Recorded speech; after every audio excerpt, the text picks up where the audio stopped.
On est donc dans une durée historique pour une grève dans les transports. On focalise sur la SNCF parce que les Français sont dans l'attente d'avoir de nouveau des trains qui circulent normalement, des métros, que ce soit effectivement à Paris ou ailleurs dans le pays, parce que les trains du quotidien aussi sont impactés. Et on est dans une grève, dans un conflit qui va continuer au moins pendant 8 jours, au moins pendant 10 jours, puisque la reprise des négociations est prévue pour le 7 janvier. La grande journée d'action est prévue pour le 9 janvier. Tout à l'heure, nous étions avec un représentant de la CGT raffinerie qui dit on veut amplifier le mouvement, on va bloquer aussi les raffineries. Et on voit mal là comment le gouvernement peut en sortir. Pour en parler, Jérémy Brossard du service politique de BFM TV, Jérôme Begley, qui est directeur adjoint de la rédaction du Point, Valérie Gomez-Bassac, députée La République En Marche du Var, porte-parole du groupe LAREM à l'Assemblée nationale. Et nous sommes avec Anas Kazib, qui est cheminot. Vous représentez Sudrail. Bonsoir. Sud qui n'est pas invité d'ailleurs aux discussions, qui ne va pas aux discussions quand elles sont avec le Premier ministre, je crois. Non, on a déjà dit qu'on négocie pas la régression sociale. Donc pour nous, au moins comme ça, c'est simple, il n'y a rien à discuter avec nous. Nous, on attend que Emmanuel Macron prenne le micro et annonce le retrait total de. Et est-ce que vous pensez que vous allez attendre longtemps ? En tout cas, écoutez, nous, on va attendre le temps qu'il faudra. Là, on est à 29 jours de grève, donc on n'est plus à un jour près. S'il faut continuer encore jusqu'à fin janvier, on va tenir jusqu'à 20 janvier. Il y a la plupart des AG, Assemblée Générale de grévistes, qui ont quasiment tous reconduit le mouvement jusqu'au 10 janvier, à minima. Là, il y a eu une grosse AG, notamment dans le RER, métro et autres. Quasiment tous les secteurs, c'est à minima jusqu'au 10 janvier. Et puis, il y en a d'autres qui ont même reconduit jusqu'au retrait total. C'est-à-dire qu'il n'y a même plus besoin de revoter chaque matin. D'accord. Et en attendant, c'est Édouard Philippe, Jérémy Brossard, qui doit trouver un compromis rapide. Donc là, on sait qu'on est déjà jusqu'au 10, donc c'est une rapidité toute relative. Il y a un décalage finalement entre l'adresse du président de la République le soir du 31 décembre. Il presse le gouvernement. J'attends, dit-il, du gouvernement d'Édouard Philippe qu'il trouve les voies d'un compromis rapide, pour prendre la formule exacte. Et en même temps, on assiste un peu à une course de lenteur, parce que comme vous le dites, effectivement, les discussions reprennent le 7, journée de mobilisation le 9. Il faudra attendre le 9 au soir pour voir l'ampleur de la mobilisation. Est-ce qu'elle est plus importante ou moins importante que celle du 18 décembre dernier? Donc on a le sentiment qu'on est déjà à mi-janvier et qu'on n'a toujours pas de solution. Il y a des discussions qui commencent le 7 avec une fenêtre de 15 jours où on va discuter secteur par secteur, ministère par ministère. Bref, on a le sentiment qu'on n'en sort pas, et le sentiment aussi peut-être que le gouvernement joue un peu l'essoufflement. Le pourrissement. Le pourrissement, l'usure, peut-être. La carte que l'opinion publique se retourne contre les grévistes. Oui, parce que le gouvernement sait très bien que Sudrail, par exemple, on vient de l'entendre, ne veut pas de compromis, il veut un retrait pur et simple de la réforme. Comme la CGT. Et puis peut-être que le gouvernement compte aussi sur le fait que ça va peut-être être plus dur pour les grévistes aujourd'hui de faire grève à partir de janvier, parce que autant en décembre, il y avait le 13e mois qui permettait aux grévistes, aux familles, de passer l'année malgré tout. Là, peut-être qu'à partir de janvier, financièrement, pour des raisons financières, ça peut devenir plus compliqué. Ça va être difficile. Juste par rapport à Sudrail, la question du compromis, c'est simplement qu'on pourrait prendre un compromis, mais ce serait un compromis catégoriel et corporatiste. Nous, il est hors de question qu'en fait, on prenne à manger uniquement pour les cheminots. On le dit, on le répète, jusqu'à le début de la grève. C'est au-delà des cheminots. C'est-à-dire que c'est la régression sociale pour l'ensemble du pays. Jusqu'au 5 décembre, on nous a dit que c'était des salauds de privilégiés de la RATP, de la SNCF qui allaient se battre pour leur précaré. Je pense que tout le monde a vu, lorsqu'on met ce qui s'est vu, c'est-à-dire les routiers, la police ou encore les pilotes et les stewards, entre certains qui n'ont pas encore fait un seul jour de grève et d'autres qui sont à 29 jours. Les clauses du grand-père et compagnie, on nous les a proposées, on aurait pu les accepter bien avant. Nous, ce qu'on dit, on le répète, on se bat pour l'ensemble des salariés du privé et du public, mais surtout pour les générations futures. Mais ils ne sont pas derrière vous, les salariés du privé, là, aujourd'hui, Anas Kazib. Oui, mais dans l'histoire du mouvement ouvrier, en 95, il y avait même un sondage qui démontrait l'absentéisme avait même chuté durant les grèves de 95, comme quoi les gens du privé avaient peut-être même mis un point d'honneur d'aller au bout. En 2003, vous n'êtes pas descendu dans la rue je dis vous, les syndicats, pour défendre. C'est que le public en tout cas. En 2003, c'est ce qui n'a pas été réussi en 95, c'est-à-dire l'alignement de 37,5 à 40 annuités. Alors, comment vous allez faire, vous, dans les jours Eh bien, écoutez, nous allons continuer. Je crois que le président de la République a été très clair. Il n'y aura pas de retrait de la réforme. Il y aura des négociations à charge pour le gouvernement de les mener au mieux et de trouver des terrains d'entente. Alors, vous le disiez, c'est vrai qu'il y a le facteur temps. C'est pas une volonté de laisser traîner les choses. C'est simplement une réforme qui est complexe, qui touche, comme vous l'avez dit, différents secteurs. Sur un record de longévité pour un mouvement social. Mais tout ça alors, je ne parle pas de la grève, je parle du temps des réformes, c'est-à-dire le temps de se mettre d'accord sur des points d'entente. C'est facile, les autres avaient tous abandonné. C'est-à-dire tous ceux qui ont un jour espéré faire une réforme des retraites n'y sont pas arrivés, ont laissé tomber avant. Alors sur quoi allez-vous jouer pour trouver le compromis rapide et sortir du conflit? Laissons faire la négociation. Quand je dis vous, c'est la majorité, vous êtes au courant. Vous savez très bien que la pénibilité est revenue au cœur du sujet. Vous savez très bien que l'âge d'équilibre, on va en parler. Ça ne veut pas dire que l'on va revenir dessus, mais en tout cas, ça va faire l'objet de discussions. Moi, la manifestation ne me gêne pas dans le sens où c'est reconnu, c'est un droit et c'est bien de pouvoir manifester. Ce qui me gêne, c'est de dire non, mais nous, de toute façon, on négociera pas, nous, on n'en veut pas. Alors j'ai envie de vous dire, mais alors quelle solidarité vous voulez pour demain? Moi, je le fais. Pourtant, je fais partie des catégories qui seront le plus touchées, mais je le fais. Je ne parle pas en tant que député, je parle de mes carrières d'avant. Vous faisiez quoi dans la vie? Alors je suis fonctionnaire parce que je suis maître de conférence à l'université et j'étais avocate. Donc je suis touchée sur les deux. Mais je le fais parce que je ne pense pas qu'à ce secteur d'activité, je ne pense pas qu'à cette catégorie professionnelle et je ne pense pas qu'à moi. Je veux dire, et je parle des autres également. C'est-à-dire qu'il y a nos enfants, il y a il faut assurer quand même des retraites et assurer cette solidarité. Donc qu'on ne soit pas d'accord sur tout ce qui est mis sur la table, d'accord, que nous en discutions, d'accord, que ça prenne un peu de temps, c'est regrettable, mais il vaut mieux le faire dans la prudence et donc prendre le temps de discuter. Mais ça pourrait bouger sur l'âge pivot, vous dites, l'âge d'équilibre, ça pourrait bouger, c'est une piste évoquée ou pas ça? Il n'a pas fermé la porte. Non, il y a des marges de manœuvre, mais elles sont minces. C'est ce qu'avait dit le Premier ministre à l'issue des discussions de décembre. On considère dans l'entourage du Premier ministre que l'âge pivot, c'est une bonne formule, mais qu'on peut peut-être l'adapter, la moduler en fonction de la pénibilité. En tout cas, ce sur quoi on ne veut pas transiger du côté de Matignon, c'est sur l'équilibre financier. Ouais. Après, il faudra trouver la bonne formule pour l'atteindre. Mais là, on revient à un scénario typique de la 5e. C'est-à-dire que le président de la République a donné les orientations, a donné les consignes. C'est sa réforme, c'était dans son programme lorsqu'il a été élu. Maintenant, c'est au Premier ministre de se débrouiller et de trouver la sortie de crise, auquel cas il y a toujours le bouton rouge sur lequel on peut appuyer, non, Jérôme Begley? Il n'aurait pas pu en être autrement. Les institutions de la Ve République n'ont pas bougé depuis un quinquennat ou 2 quinquennats. Il y a une chose qui a changé en revanche lors de cette rentrée, c'est que je pense que les syndicats de la SNCF et de la RATP font une erreur historique. Pendant que vous refusez en bloc, en tout cas certains d'entre vous refusent en bloc cette réforme, du côté des danseurs de l'opéra, du côté des contrôleurs aériens, du côté des policiers, on a négocié catégorie par catégorie. Ce qui fait qu'à la rentrée, peut-être pas la semaine prochaine, mais d'ici 8-10 jours, vous paraîtrez très isolés. Et on vous pointera encore plus du doigt comme des privilégiés. Et c'est ça que cherche le gouvernement. Et dans cette stratégie-là, ils n'ont pas été maladroits et malhabiles. Parce que une fois que, qui par la clause du grand-père, qui par la durée de cotisation, qui par le niveau des cotisations, on aura calmé les professions les plus agitées. On va dire, mais regardez, ceux qui bloquent, c'est comme d'habitude les fonctionnaires ou les quasi-fonctionnaires de la RATP. Ou on dira c'est la CGT et Sud, c'est toujours les mêmes. La CGT et Sud, regardez, la retraite moyenne des Français, c'est 1 500 € par mois. À la SNCF, c'est 3 700. Est-ce que c'est normal? Alors vous direz, oui, on a une surcotisation. Mais à la fin, vous passerez quand même pour des privilégiés. Et il y a une chose qui ne trompe pas. Le taux de grévistes à la SNCF était en gros de 30% les premiers jours. Il est maintenant de 7%. Il y a les vacances. Il y a les vacances, mais justement, pendant les vacances... On va voir comment ça remobilise à partir de la semaine prochaine. Et du coup, lorsqu'on va revenir à la table des négociations, donc la semaine prochaine, le 7 et le 9 janvier, le gouvernement aura un bras de fer un peu plus facile, dans la mesure où il y aura moins de syndicats contre lui, moins de professions contre lui, et un taux de grévistes qui aura baissé de 2 ou de 3 points. Les enseignants vont revenir dans la partie aussi, Anas Kazib. Mais sur plusieurs points. La première chose, sur la question il n'y a pas eu de réforme dans ce pays. Je vous signale qu'en 93, M. Balladur a fait passer du calcul des 10 meilleures années aux 25 meilleures années. D'accord? Derrière, on était à 37,5 annuités. Lorsqu'on prend l'âge pivot proposé par Édouard Philippe, on passe quasiment à 44 ans, c'est-à-dire quasiment 7 ans de travail en plus.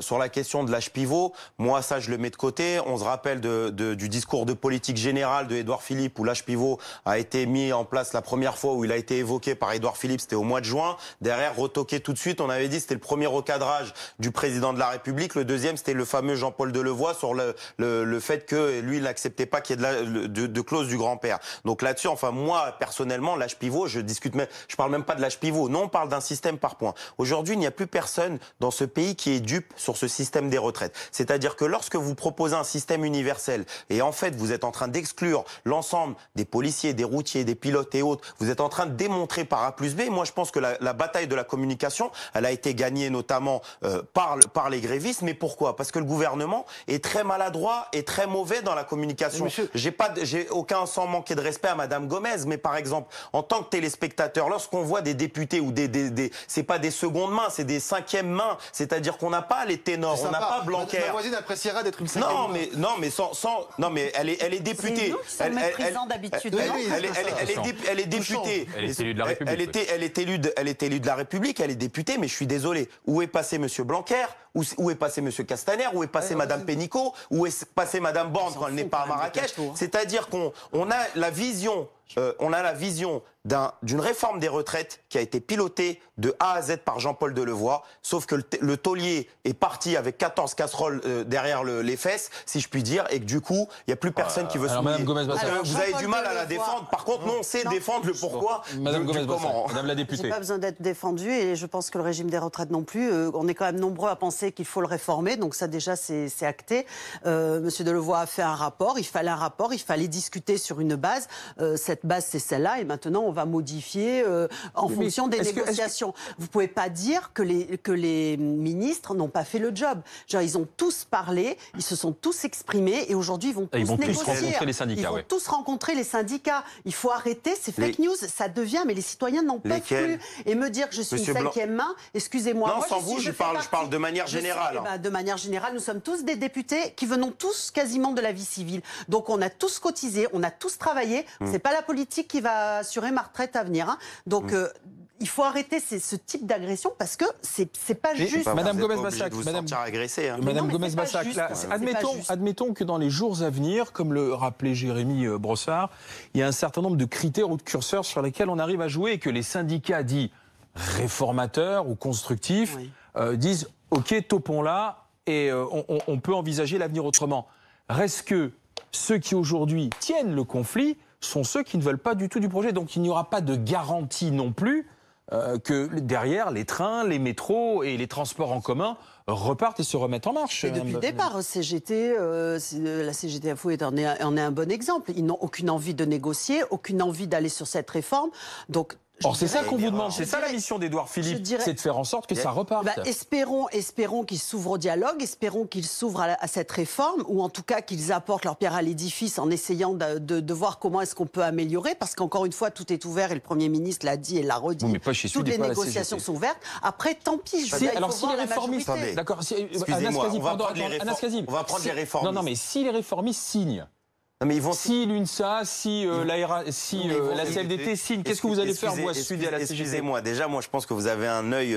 moi, certes, je suis délégué Sudrail, mais moi, mon mandat, il vient du terrain, il vient de là-bas. C'est-à-dire que là, je viens de vous quitter. On était dans une réunion de coordination. On était 130 agents de la SNCF et de la RATP de plus de 25 secteurs. C'est-à-dire que c'est la base qui a décidé, par exemple, du mouvement de la manifestation d'aujourd'hui. Gare de Lyon, la semaine dernière, c'était pareil, la manifestation. C'est-à-dire que le fait qu'il n'y ait pas de trêve, on ne le doit pas à Martinez. Martinez, il a dit à tout le monde, rendez-vous le 9 janvier. C'est ce qui fait qu'il y a eu 20 jours de plus qui ont été tirés, c'est la base. Maintenant, sur les syndicats réformistes, l'UNSA RATP fait quasiment 70%, je crois, aux élections au ferré. Il y a 98% de grévistes au RER, 95% de grévistes au métro depuis le début du mouvement. Non, mais c'est faux, sinon il n'y aurait pas un RER sur deux qui circule. Vous racontez vraiment, là, c'est des chiffres. Déjà, tout à l'heure, vous avez dit des choses qui étaient inexactes. Laquelle? Mais là, vous ne pouvez pas dire qu'il y a 95% de conducteurs. Mais non, sinon il n'y aurait pas un RER sur deux. Mais de quoi vous parlez? Il y a un RER sur deux qui fonctionne en France. De quel RER?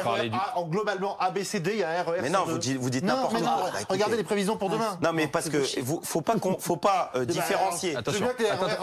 Attendez. Ne différenciez pas déjà le RERB. Il y a un côté nord, c'est-à-dire qu'il n'y a aucune interconnexion. Ça s'arrête. C'est pas 95%. Non, mais je vous ai parlé de la RATP. Que le RERB côté SNCF, les chiffres soient plus faibles, c'est une chose. Sur les métros, lorsqu'on regarde et qu'on zoome sur les chiffres, en italique, il y est écrit de 16h30 à 17h à 19h sur 5 stations. C'est-à-dire qu'on envoie la réserve générale. Vous caricaturez absolument. C'est faux. Mais non, c'est faux. Mais vous n'avez pas répondu à Anastasie sur ce que je vous ai dit sur les. Je les ai tous les jours. Si jamais vous me dites la base. Je vous donne le tableau Excel de la RATP. Anastasie. Sortez-le. On va regarder maintenant. Alors Anastasie. Ça y est, maintenant on est sur le tableau Excel. Mais les Français, eux, ce qu'ils veulent, ce sont des trains. Donc, c'est malin. Maintenant, comment voulez-vous qu'on vérifie sur votre portable? Écoutez, non mais Anas, vous dites que la base est plus radicale. La base est plus radicale que les représentants syndicaux, y compris des syndicats réformistes.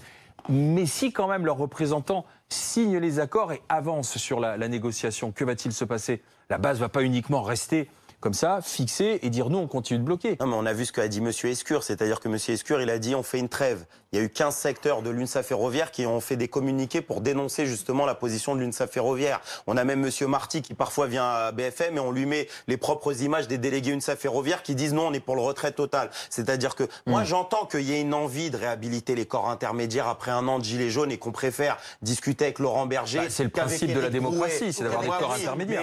Oui, mais l'envie du gouvernement est une chose, la réalité du terrain est une autre. Moi, je vais vous renvoyer à un éditorialiste et qui n'est pas qu'éditorialiste, mais spécialiste du mouvement social, qui est Raymond Soubi. Raymond Soubi, il l'a dit il y a plus de 2 ans, il a dit à M. Macron, attention M. Macron, parce que si vous êtes en train de fragiliser les corps intermédiaires et les organisations syndicales, vous allez vous retrouver avec une base radicalisée et une base qui est beaucoup plus déterminée. C'est ce qui est en train de se passer là aujourd'hui. Jérôme Béguet, donc la pression est maximale sur Édouard Philippe. Qu'est-ce qui va se passer alors dans les 8-10 jours à venir là? Ils sont vraiment raccords, le président et le Premier ministre, là? Je pense que tous ceux qui ont essayé de prouver qu'il y avait un hiatus entre Matignon et l'Élysée se sont trompés. Enfin, on ne le voit pas. Peut-être qu'il existe, mais en tout cas, il est dans le secret des négociations, dans le secret des bureaux. Donc, quant au discours du 31 décembre qu'on a pris pour un ultimatum donné par le président à son Premier ministre, on ne peut pas dire que ça ait changé le lendemain ou le surlendemain des choses du tout au tout. Il y a des dates qui sont fixées, 7 et 9 pour les négociations et la grève, ou la grève et les négociations. Il ne se passera rien avant le 10 janvier. Encore une fois, on peut lui reprocher d'avoir été absent au moment de Noël et Nouvel An. Je vois bien que c'est la critique qui est faite ces jours-ci. Mais qu'aurait-on dit s'il y avait une espèce de partie de punching ball, de ping-pong pendant 10 jours où le Premier ministre ou les ministres allaient dire des choses, les syndicats allaient répondre, on aurait une cacophonie totale. On a laissé les syndicats parler pendant 10 jours et je reproche pas ça. Je trouve ça plutôt... on va reprendre les négociations en tête-à-tête, si j'ose dire, en début de semaine prochaine. Mais je pense quand même que le rapport de force est un petit peu inversé et on verra bien. Est-ce qu'on craint une généralisation du conflit avec ce qui risque de se passer aussi dans les raffineries du côté de la majorité ou pas? Je pense pas et je n'espère pas, parce qu'encore une fois, c'est pas on n'a pas envie d'arriver à des situations de blocage. Ce que l'on veut, c'est avancer et faire ce pourquoi on a été élu. Donc que ça se fasse dans de bonnes conditions. Je comprends pas qu'il y ait des blocages avant même qu'il y ait des discussions. Donc laissons mener les discussions, laissons voir les ministres, enfin chacun les corps concernés, et puis nous verrons après. Ce que beaucoup de Français sans doute n'arrivent pas à comprendre, c'est qu'il y a eu des travaux de Jean-Paul Delevoye pendant quasiment 2 ans. Il a remis un rapport, il est rentré au gouvernement, on a relancé une série de négociations, on arrive en janvier 2020 et on est en train de nous dire il faut reprendre les négociations et puis ça va durer encore 10 jours. Le Premier ministre donnera une méthode. On a le sentiment que vous jouez la montre. Je l'entends, mais on n'a pas joué la montre, c'est-à-dire que c'est une réforme qui méritait, c'est un rapport, déjà le rapport de Delevoye, qui méritait que le dialogue s'établisse avec différentes catégories. Il y a eu des tables rondes, il y a eu des conférences, il fallait d'abord sentir ce que souhaitaient les citoyens. Est-ce que les citoyens voulaient une réforme ou pas? Oui, quel est le rapport? C'est le rapport qui a été déposé. Maintenant, les négociations avec les corps intermédiaires et dans les professions, c'est différent. C'est au niveau du ministre, sur une base, ce fameux rapport. C'est pas gagnant. On parle d'un régime qui a des décennies d'existence. On peut pas le changer comme ça. Et si on l'avait fait? Et si le Premier ministre est arrivé en disant bon, allez, on change tout et on fait comme ça. Vous pensez que ça serait mieux passé? Jérôme Béguet, mot de la fin, je vois sur votre portable, c'est encore l'histoire des tableaux Excel. Envoyé par la RATP, alors peut-être qu'ils mentent à la RATP. Il y a une seule ligne de fermée demain, c'est la ligne 7 bis. Il y a un train sur 2 sur le RER A, un train sur 2 sur le RER B. L'interconnexion d'entrée de préfecture est assurée. Et quant aux lignes normales, il y a la ligne 1 et 14 qui marchent bien, quasiment tous les tramways. Elles sont et automatiques. Un train vous voulez les sur empêcher 2 aujourd'hui sur le 4, 7, 9 et 10. Donc ça roule pas. Merci. C'est le tweet de la RATP. Vous voyez, oui, mais on peut aller sur le site internet. Mais vous êtes... Merci messieurs dames. Allez, c'est reparti sur les tableaux Excel. Merci. Vous êtes journaliste au point. Je suis attaché au fait, monsieur. Merci messieurs dames.